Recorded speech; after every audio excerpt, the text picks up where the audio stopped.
Monday, 11th. Wind at east-south-east, with which we steered along shore north by west, at the distance of 3 or 4 leagues off, having from 14 to 10 and 12 fathoms water. Saw 2 small islands in the offing, which lay in the latitude of 16 degrees 0 minutes south, and about 6 or 7 leagues from the main. At 6, the northernmost land in sight bore north by west half-west, and 2 low woody islands, which some took to be rocks above water, bore north half-west. At this time we shortened sail and hauled off east-northeast and northeast by east, close upon a wind. My intention was to stretch off all night, as well to avoid the danger we saw ahead as to see if any islands lay in the offing, especially as we now began to draw near the latitude of those discovered by Quiros, which some geographers, for what reason I know not, have thought proper to tack to this land. Having the advantage of a fine breeze of wind and a clear moonlight night, in standing off from 6 until near 9 o'clock, we deepened our water from 14 to 21 fathoms, when all at once we fell into 12, 10 and 8 fathoms. At this time I had everybody at their stations to put about and come to an anchor, but in this I was not so fortunate, for meeting again with deep water, I thought there could be no danger in standing on. Before 10 o'clock we had 20 and 21 fathoms, and continued in that depth until a few minutes before 11, when we had 17. And before the man at the lead could heave another cast, the ship struck and stuck fast. Immediately upon this, we took in all our sails, hoisted out the boats, and sounded round the ship, and found that we had got upon the south-east edge of a reef of coral rocks, having in some places round the ship 3 and 4 fathoms water, and in other places not quite as many feet. And about a ship's length from us on the starboard side were 8, 10 and 12 fathoms. As soon as the longboat was out, we struck yards and topmast, and carried out the stream anchor on our starboard bow, got the coasting anchor and cable into the boat, and were going to carry it out in the same way. But upon my sounding the second time round the ship, I found the most water astern, and therefore had this anchor carried out upon the starboard quarter, and hove upon it a very great strain, which was to no purpose, the ship being quite fast, upon which we went to work to lighten her as fast as possible, which seemed to be the only means we had left to get her off. As we went ashore about the top of high water, we not only started water, but threw overboard our guns, iron and stone ballast, casks, hoop staves, oil jars, decayed stores, etc. Many of these last articles lay in the way at coming it heavier. All this time the ship made little or no water. At 11 a.m., being high water as we thought, we tried to heave her off without success, she not being afloat by a foot or more, notwithstanding by this time we had thrown overboard 40 or 50 tons weight. As this was not found sufficient, we continued to lighten her by every method we could think of. As the tide fell, the ship began to make water, as much as 2 pumps could free. At noon she lay with 3 or 4 streaks heel to starboard, latitude observed 15 degrees 45 minutes south. Tuesday, 12th. Fortunately, we had little wind fine weather and a smooth sea, all this 24 hours, which in the PM gave us an opportunity to carry out the 2 bower anchors, one on the starboard quarter and the other right astern, got blocks and tackles upon the cables, brought the falls in abaft and hove taut.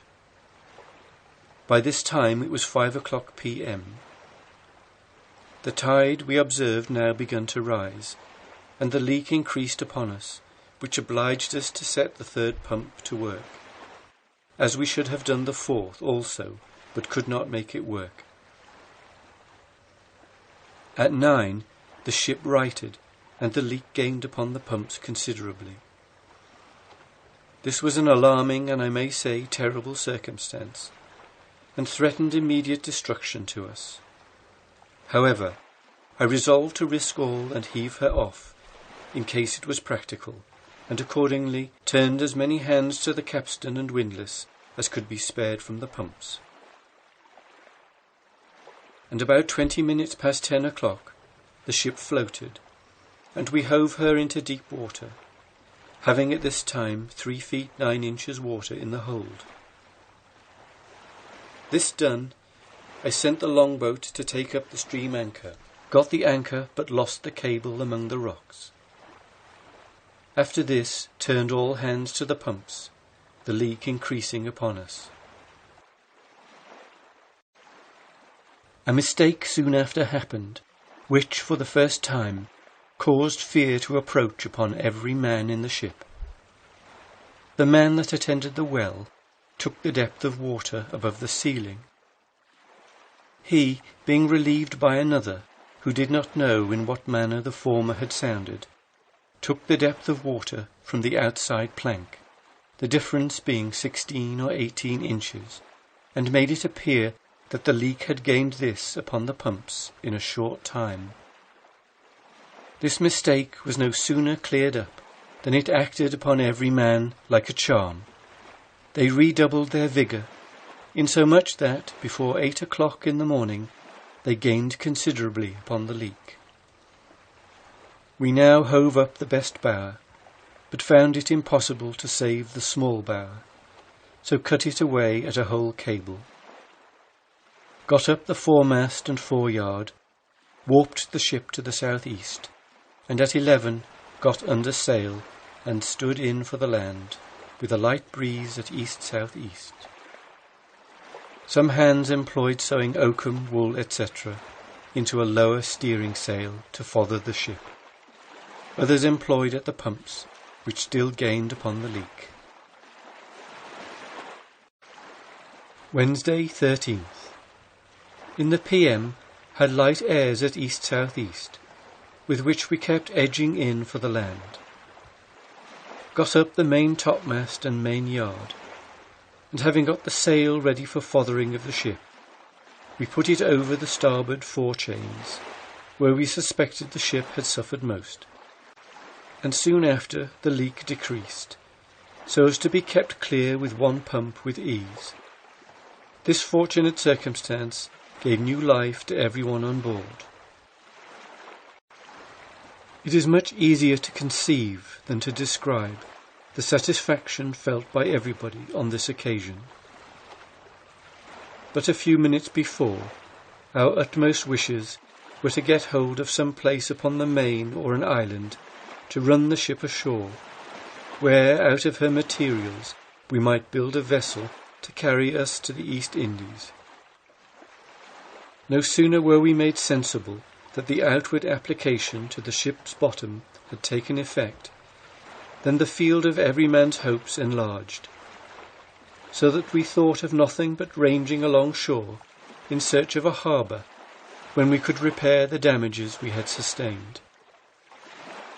In justice to the ship's company, I must say that no men ever behaved better than they have done on this occasion. Animated by the behaviour of every gentleman on board, every man seemed to have a just sense of the danger we were in, and exerted himself to the very utmost.